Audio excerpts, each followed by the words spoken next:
Ayo berinvestasi akhirat, bangun rumahmu di surganya. Sempurnakanlah ibadah Anda dengan beramal jariah yang pahalanya tidak terputus hingga akhir kiamat.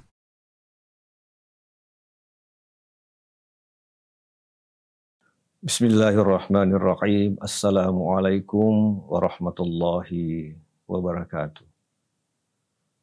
Bismillah walhamdulillah wassalatu wassalamu ala rasulillah Sayyidina Muhammadin sallallahu alaihi wasallam wa ala alihi wa sahbihi wa mawala wa ba'du. Para pemirsa podcast yang insyaallah dirahmati oleh Allah Subhanahu wa taala. Alhamdulillah, kita ingin melanjutkan kajian kitab kita Riyadhus Shalihin. Hari ini insyaallah kita akan membahas tentang kekuatan niat dalam kaitannya dengan amal ibadah. Ada salah satu hadits qudsi bahwa innallaha katabal hasanati wassayyiati. Sesungguhnya Allah telah menetapkan al-hasanati, kebaikan-kebaikan itu, wassayyiati, dan keburukan-keburukan itu. Tsumma bayyana dzalika, kemudian dialah Allah menjelaskan hal yang demikian itu. Jadi Allah itu telah menetapkan ini kebaikan, ini keburukan. Nabi Shallallahu Alaihi Wasallam menjelaskan lebih lanjut. Lalu kemudian para ulama juga menjelaskan itu sebagai kelanjutan informasi dari Nabi kita Muhammad Sallallahu Alaihi Wasallam. Bahkan kemudian para orang tua atau sebagai orang tua juga telah menjelaskan kepada keluarganya, putra-putrinya, ini kebaikan, ini keburukan. Lalu dijelaskan dalam hadis qudsi ini, faman hamma bihasanatin, maka barang siapa yang memiliki keinginan kuat untuk melakukan satu kebaikan, falam ya'malha, tapi kebaikan yang diniatkan itu belum dilakukan, katabahallahu tabaraka wa ta'ala indahu hasanatan kamilah. Bagaimana kalau itu yang terjadi belum dilakukan tapi sudah diniatkan, sudah menjadi agenda gitu. Mungkin ada sebabnya sehingga tidak terlaksana. Kalau itu yang terjadi, maka Allah akan menetapkan di sisinya, ya, di sisinya, di sisi Allah Subhanahu wa taala, hasanatan kamilah, satu kebaikan yang sempurna. Jadi hasanatan kamilah, satu kebaikan yang sempurna. Ada ulama berpendapat bahwa hasanatan kamilah itu, satu kebaikan yang sempurna, adalah pahalanya jelas ada. Kamilah itu menandakan bahwa di situ ada keberkahan. Jadi ada niat, tapi belum terlaksana niat itu sebagai kebaikan, kita sudah mendapatkan satu kebaikan yang sempurna dari Allah Subhanahu wa taala. Lalu kemudian wa in hamma biha fa'amilaha, kalau dia berniat lalu kemudian melakukannya, mewujudkannya itu dalam bentuk amal, katabahallahu indahu asyara hasanat, maka Allah itu menetapkan baginya, di sisi Allah itu dia tetapkan bagi orang yang bersangkutan itu asyara hasanat, 10 kebaikan. Ini luar biasa.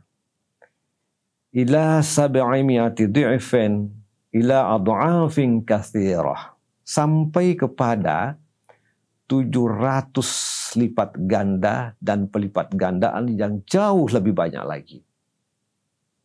Ya, kita bisa pahami bahwa tidak terbatas.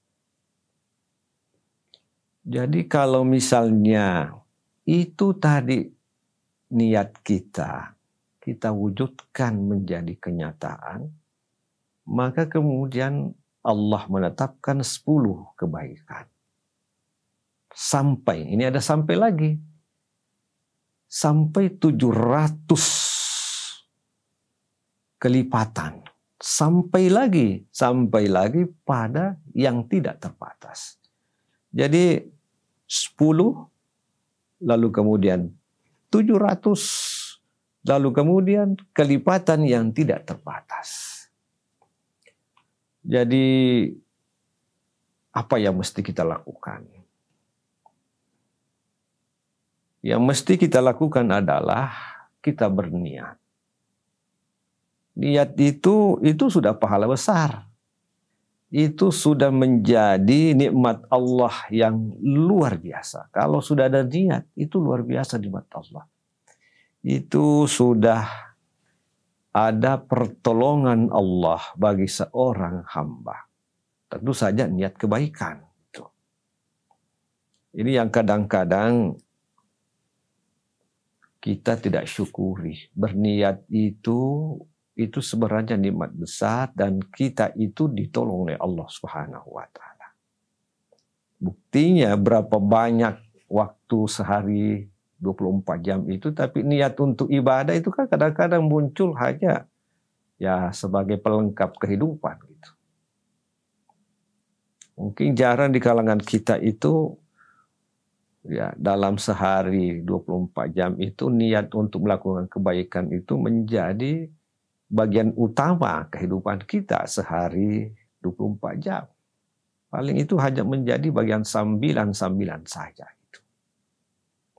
Nah, Allah menjanjikan kepada kita seperti itu tadi, bahwa belum dilakukan sudah ada kebaikan. Kalau itu dilakukan 10 kebaikan sampai 700, bahkan berlipat ganda sampai yang tidak terhingga sesuai dengan kemauan Allah Subhanahu wa taala. Ini artinya apa? Ini artinya bahwa kasih sayang Allah itu sangat luar biasa. Jadi tidak boleh ada alasan kepada kita, saudara-saudara kaum muslimin, termasuk saya, termasuk siapapun, kita saling memotivasi bahwa tidak boleh ada satu alasan bahwa saya ini tidak bisa begini. Saya ini karena kondisi tidak bisa begini. Ini terbuka peluang bagi yang papa sekalipun, bagi yang berpunya sekalipun, memiliki status yang sama tentang niat itu. Kita bicara niat dulu. Jadi yang berpapa, yang kurang misalnya ditakdirkan Allah seperti itu, dia bisa berniat lalu kemudian melakukan itu sesuai dengan kemampuannya. Itu juga dihitung dan masuk pada nominasi yang disebutkan tadi itu. Ya, jadi kita tidak boleh iri. Itu seperti ini. Allah itu menyuruh kita menggunakan potensi yang kita miliki. Nah, potensi apa yang kita miliki? Ya, ada orang diberikan potensi spiritual. Kemampuan berdoa. Banyak orang memohon doa untuk didoakan. Itu juga adalah potensi kebaikan. Banyak orang yang datang untuk meminta bantuan. Tenaga, pikiran, konsultasi, bantuan keuangan, dan seterusnya, dan seterusnya. Gak ada orang yang sempurna. Yang sempurna hanya Allah Subhanahu wa taala. Jadi kita ini punya potensi masing-masing.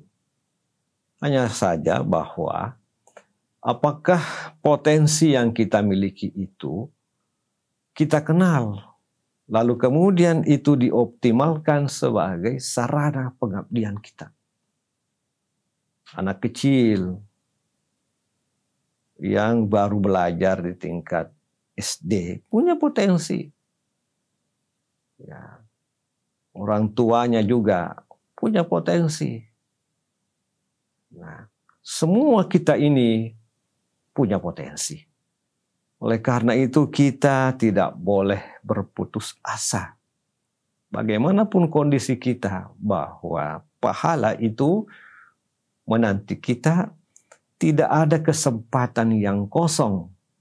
Kalau kita ingin memiliki niat yang tulus ikhlas kepada Allah, kita harus dulu niatkan untuk Allah.